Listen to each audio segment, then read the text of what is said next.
अस्सलाम वालेकुम। तो दोस्तों हल कमलेश चला जी, कमलेश लगे पानी पिलान। ठीक है, पानी पिला के भाई ने गड्डी रखते पीला पीला कि पेटी नहीं झुमरे तो लभनी है, पेटी शहरों फैसलाबाद लभदियां ने, सांगलो शहर लभ जान। जो घोड़े खोते समान बनाते ना उन्होंने को मिल जाएगी। है जी आखिरी यारी जनाब। आहो जे बनी बनाई हुई तो मिल जानी, नहीं की पता बनी बनाई लभ जाए तेनों। हौली पी ला की हो गया,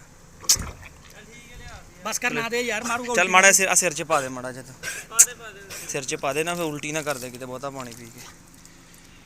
ठीक है जी, लदो जी इनू गड्डी च। कमलेश जा रहा जी, अल्लाह खैर करे, अल्लाह भाई तुहाडे नसीब मुकदरां च करे। लगे हैं जी गड्डी च लदन। चल विच जफ्फा मार के रखो, पटे तो नहीं जफ्फा मार के बखियां तो अगली लत्तां जफ्फा मार के।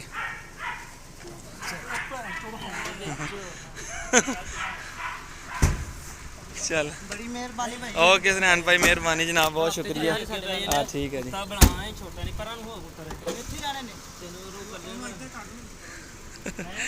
है जी कमलेश तो माजला पूरी पूरी सीट से आ पाया वा।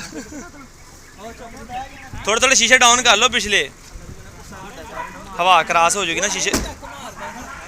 वो चक चुक नहीं मारता है, वड़दा नहीं है। थोड़े शीशे खोलो, हवा क्रॉस हो जाए बस।